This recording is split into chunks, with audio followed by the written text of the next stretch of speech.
ಕ್ರಿಸ್ತನಲ್ಲಿ ಪ್ರೀತಿಯುಳ್ಳ ದೇವಜನರೇ, ನಾವು ಇವತ್ತು ಮತ್ತೊಂದು ದಿನದ ಧ್ಯಾನಕ್ಕೋಸ್ಕರವಾಗಿ ಸೇರಿ ಬಂದಿದ್ದೇವೆ. ಈ ದಿನದ ಧ್ಯಾನ ಕೂಟಕ್ಕೆ ನೇಮಕಗೊಂಡಿರುವಂಥ ದೇವರ ವಾಕ್ಯದ ಮಾತು ಮತ್ತಾಯನ ಸುವಾರ್ತೆ 26ನೇ ಸಂಧಿ 3-5 ವಚನಗಳನ್ನು ಓದ್ತೇನೆ. ಆ ಕಾಲದಲ್ಲಿ ಮಹಾಯಾಜಕರು, ಪ್ರಜೆ, ಹಿರಿಯರು ಕಾಯಫನೆಂಬ ಮಹಾಯಾಜಕನ ಮಠಕ್ಕೆ ಕೂಡಿ ಬಂದು ಯೇಸುವನ್ನು ಉಪಾಯದಿಂದ ಹಿಡಿದುಕೊಳ್ಳಬೇಕೆಂಬುದಾಗಿ ಆಲೋಚನೆ ಮಾಡಿಕೊಂಡರು. ಆದರೂ ಹಬ್ಬದಲ್ಲಿ ಹಿಡಿಯಬಾರದು, ನಮ್ಮ ಜನರಲ್ಲಿ ಗದ್ದಲವಾದೀತು ಎಂದು ಮಾತಾಡಿಕೊಂಡರು. ಅಧಿಕಾರಸ್ಥರು ಯೇಸುವನ್ನು ಕೊಲ್ಲುವಂಥ ಒಂದು ಆಲೋಚನೆ. ಸಾಮಾನ್ಯವಾಗಿ ನಾವು ನಮ್ಮ ಮನೆಗಳಲ್ಲಿ ಮತ್ತು ಬೇರೆ ಬೇರೆ ಕಾರ್ಯಗಳಲ್ಲಿ, ವಿಶೇಷ ಕಾರ್ಯಕ್ಕಾಗಿ, ಮದುವೆ ಕಾರ್ಯಕ್ಕಾಗಿ ಅಥವಾ ಮನೆ ಕಟ್ಟುವುದಕ್ಕಾಗಿ ನಾವೊಂದು ಆಲೋಚನೆಯನ್ನು ಮಾಡುವಂಥ ಸಹಜ. ಅದೇ ರೀತಿಯಲ್ಲಿ ಸಭೆಯಲ್ಲಿ ಕೂಡ ನಾವು ಯಾವುದಾದ್ರೂ ಒಂದು ಕಾರ್ಯ ಮಾಡುವಾಗ, ದೇವಾಲಯ ಕಟ್ಟುವಾಗ, ವಾರ್ಷಿಕ ಆಚರಣೆ ನಡೆಸುವಾಗ ಎಲ್ಲರೂ ಸೇರಿ ಒಂದು ಆಲೋಚನೆಯನ್ನು ಮಾಡ್ತೇವೆ. ಆ ಆಲೋಚನೆಯಲ್ಲಿ ಕೆಲವು ಸಲ ಭಿನ್ನಾಭಿಪ್ರಾಯಗಳು ಬರುವುದು ಸಹಜ. ಎಲ್ಲರೂ ಕೂಡ ಒಂದೇ ರೀತಿ ಆಲೋಚಿಸುವುದಿಲ್ಲ. ಸರ್ಕಾರಗಳು ಕೂಡ, ಗುಪ್ತಚರ ಇಲಾಖೆಯವರು ಕೂಡ ಗುಪ್ತವಾದಂಥ ಆಲೋಚನೆಗಳನ್ನು ಮಾಡುವಂಥದ್ದು ಸಹಜ. ಉಗ್ರಗಾಮಿಗಳಿರ್ಬೋದು, ಮಂದಗಾಮಿಗಳಿರ್ಬೋದು, ಅಥವಾ ಶಿಕ್ಷಣ ಸಂಸ್ಥೆಗಳು, ನಾನಾ ಸಂಘಟನೆಗಳು ಕೂಡ ಅವರು ಅನೇಕ ಆಲೋಚನೆಗಳನ್ನು ಮಾಡ್ತಾರೆ.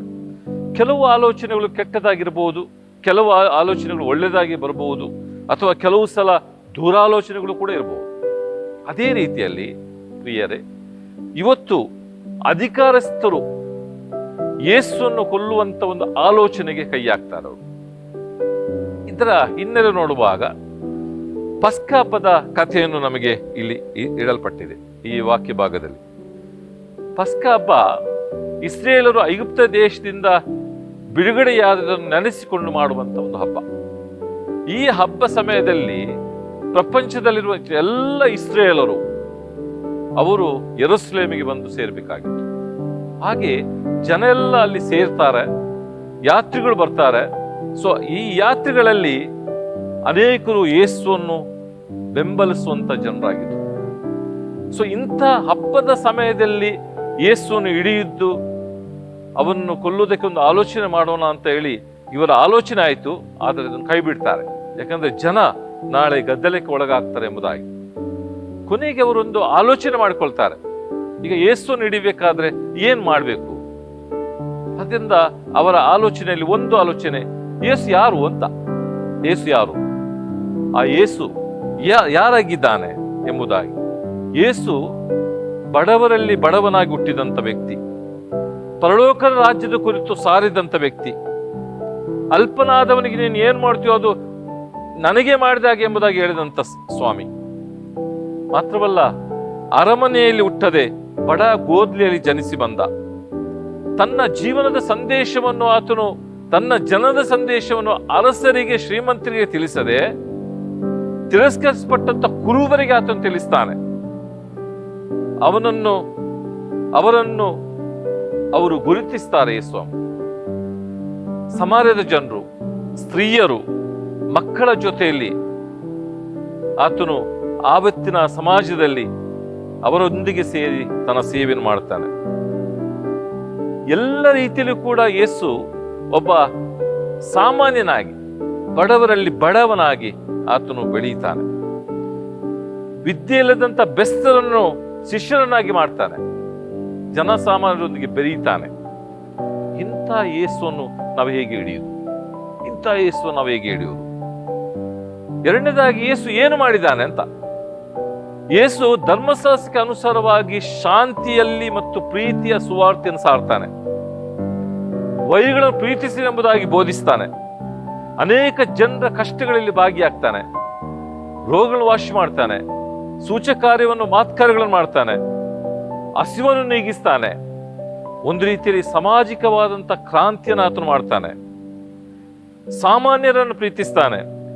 ಯಾರಿಗೂ ಬೈಯದೆ ಶಾಂತ ರೀತಿಯಲ್ಲಿ ಸೇವೆ ಮಾಡ್ತಾನೆ.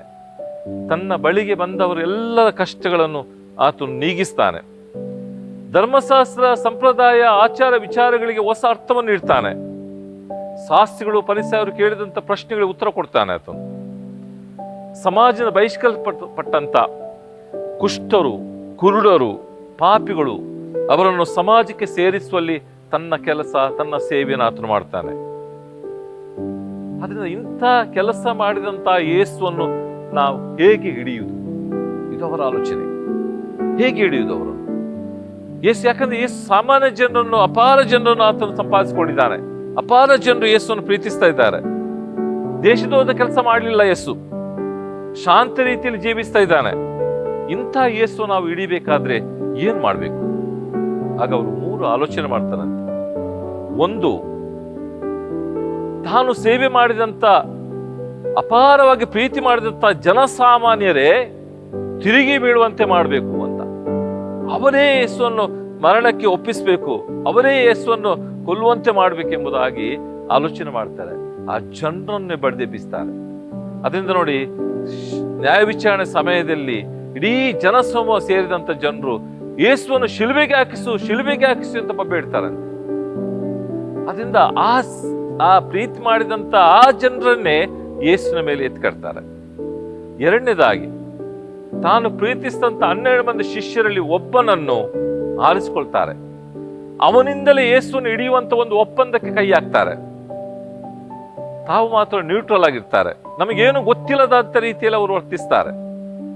ಮೂರನೇದಾಗಿ, ಆಗಿನ ಸಂದರ್ಭದಲ್ಲಿ ಹಬ್ಬದಲ್ಲಿ ಒಬ್ಬನನ್ನು ಸೆರೆಮನೆಯಿಂದ ಬಿಡುಗಡೆ ಮಾಡುವಂಥದ್ದು ದೇಶಾಧಿಪತಿಯ ಪದ್ಧತಿಯಾಗಿತ್ತು. ಸೊ ಆದ್ರಿಂದ ಇಲ್ಲಿ ಯೇಸುವನ್ನು ಶಿಲುಬೆಗೆ ಹಾಕಿಸಿ ಬರಬ್ಬನನ್ನು ಬಿಡುಗಡೆ ಮಾಡುವಂತ ಕಾರ್ಯಕ್ಕೆ ಕೈ ಹಾಕ್ತಾರೆ. ಸೊ ಈ 3 ಆಲೋಚನೆ ಅವರಲ್ಲಿ ತಲೆ ತೋರ್ತದೆ. ಆ ಮೂಲಕವಾಗಿ ಅವರು ಯೇಸುವನ್ನು ಹಿಡಿದು ಕೊಲ್ಲುವಂತ ಕಾರ್ಯಕ್ಕೆ ಕೈ ಹಾಕ್ತಾರೆ. ಪ್ರಿಯರೇ, ಇವತ್ತು ನಮ್ಮ ಆಲೋಚನೆ ಏನು? ನಾವು ಕೆಲವು ಸಲ ಒಬ್ಬನನ್ನು ಟಾರ್ಗೆಟ್ ಮಾಡಿ ಅವನನ್ನು ಮುಗಿಸ್ಬೇಕು, ಅವನನ್ನು ಹೇಗಾದ್ರೂ ಮಾಡಿ ಓಡಿಸ್ಬೇಕು, ಇಲ್ಲಿಂದ ಅವನ ಬಗ್ಗೆ ಕೆಟ್ಟದಾಗಿ ಮಾಡಬೇಕು ಎಂಬಂತ ಆಲೋಚನೆ ಮಾಡ್ತೇವೆ. ನಮ್ಮ ಮನೆ, ನಮ್ಮ ಹೆಂಡತಿ, ನಮ್ಮ ಮಕ್ಕಳ ಕುರಿತು ನಾವು ಆಲೋಚನೆ ಮಾಡುವುದಿಲ್ಲ. ನಮ್ಮ ಆತ್ಮಿಕ ಕಾರ್ಯದ ಬಗ್ಗೆ ಆಲೋಚನೆ ಮಾಡುವುದಿಲ್ಲ. ನಮ್ಮ ಜೀವನದ ಬಗ್ಗೆ ಆಲೋಚನೆ ಮಾಡುವುದಿಲ್ಲ. ನಮ್ಮ ಮುಂದಿನ ಜೀವನ ಹೇಗಿರ್ತದೆ ಎಂಬುದಾಗಿ ಆಲೋಚನೆ ಮಾಡುವುದಿಲ್ಲ. ನಿತ್ಯ ಜೀವ, ದೇವರ ರಾಜ್ಯದ ಕುರಿತು ನಾವು ಆಲೋಚನೆ ಮಾಡುವುದಿಲ್ಲ. ಬದಲು ಬೇರೆಯವರ ಬಗ್ಗೆ, ಬೇರೆ ಬೇರೆ ಕೆಟ್ಟ ರೀತಿಯ ಬಗ್ಗೆ, ಕೆಟ್ಟ ಆಲೋಚನೆಗಳನ್ನು ನಾವು ಮಾಡ್ತೇವೆ. ಪ್ರಿಯರೇ, ನಾವು ಒಳ್ಳೆಯ ಆಲೋಚನೆ ಮಾಡೋಣ. ನಮ್ಮ ಜೀವನದಲ್ಲಿ ಯೇಸು ಯಾರು, ನಮಗೆ ಯೇಸು ಏನು ಮಾಡಿದ್ದಾನೆ, ನಾವು ಯೇಸುಗಾಗಿ ಏನು ಮಾಡಿದ್ದೇವೆ ಎನ್ನುವಂತ ಆಲೋಚನೆ ನಮ್ಮದಾಗಬೇಕು.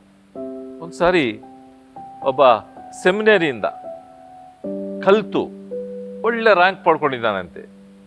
ಅವನು ಸೇವೆಗಾಗಿ ಸಭಾ ಪಾಲಕನಾಗಿ ಒಂದು ಸಭೆಗೆ ಆರಿಸಲ್ಪಡ್ತಾನೆ. ಆ ಸಭೆಗೆ ಆತನು ಬರ್ತಾನೆ.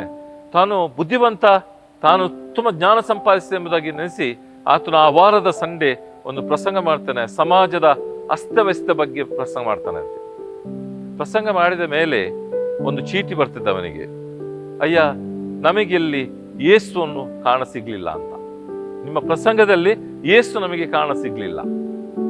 ಮತ್ತೊಂದು ಭಾನುವಾರ ಅವರು ಕ್ರೈಸ್ತ ಸಭೆ ಮತ್ತು ವೃದ್ಧರು ಎನ್ನುವ ವಿಷಯದಲ್ಲಿ ಪ್ರಸಂಗ ಮಾಡ್ತಾರಂತೆ.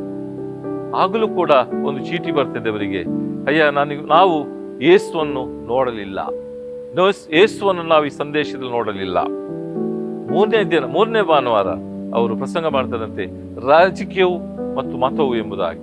ಆದರೆ ಆ ಸಂದರ್ಭದಲ್ಲಿಯೂ ಕೂಡ ಅವರಿಗೆ ಬಂದ ಚೀಟಿ, ನಾವು ಯೇಸುವನ್ನು ದರ್ಶನ ಮಾಡಲಿಲ್ಲ. ಅವ್ರಿಗೆ ಬಹಳ ಬೇಸರ ಆಗ್ತಂತ ಆ ಸೇವಕನಿಗೆ.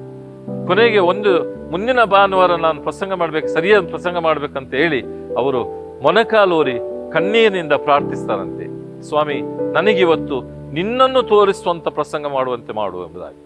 ಆ ಭಾನುವಾರ ಅವರು ಉತ್ತಮವಾದ ಪ್ರಸಂಗ ಮಾಡಿ ಅನೇಕ ಜನರು ಯೇಸುವನ್ನು ನೋಡುವಂತೆ, ಯೇಸುವನ್ನು ದರ್ಶನ ಮಾಡುವಂತೆ ಆಯ್ತಂತೆ. ಅದರಿಂದ ಪ್ರಿಯರೇ, ನಮ್ಮ ಆಲೋಚನೆ ಕೆಲವು ಸಲ ನಮ್ಮ ಆಲೋಚನೆ ಅಂತ ನಾವು ಹೋಗ್ತೇವೆ. ದೇವರ ಆಲೋಚನೆಗೆ ಒಪ್ಪಿಸಿಕೊಡೋಣ, ದೇವರ ಆಲೋಚನೆಯಂತೆ ಜೀವಿಸೋಣ. ಈಗ ಆಗುವಂತೆ ದೇವರು ನಮ್ಮ ನಡೆಸಲಿ. ಆಮೇಲೆ ಪ್ರಾರ್ಥಿಸೋಣ. ಪ್ರೀತಿಯ ದೇವರೇ, ನಿನ್ನ ಆಲೋಚನೆಯಂತೆ, ನಿನ್ನ ಮಾರ್ಗದಂತೆ ನಮ್ಮ ಜೀವನ ಮಾಡಲು ನಮ್ಮನ್ನು ಉಪಯೋಗಿಸು, ನಡೆಸು, ಆಶೀರ್ವದಿಸು. ಈ ಜಾವದಲ್ಲಿ ಸ್ವಾಮಿ, ನಿನ್ನಲ್ಲಿ ನಾವು ಪ್ರಾರ್ಥಿಸ್ತೇವೆ. ನೋಡುವಂತೆ ಎಲ್ಲರೂ ಕೂಡ ದೇವಜನರು ನಿನ್ನ ಆಲೋಚನೆಗೆ ತಕ್ಕಾಗಿ ಜೀವನ ಮಾಡಲು ನಡೆಸು ಎಂಬುದಾಗಿ ಯೇಸುವಿನ ಹೆಸರಿನಲ್ಲಿ ಬೇಡಿದ್ದೇನೆ ತಂದೆಯೇ, ಆಮೇನ್. ಎಲ್ಲ ವೀಕ್ಷಕ ಬಂಧುಗಳಿಗೆ ಪ್ರೀತಿಯ ವಂದನೆಗಳು.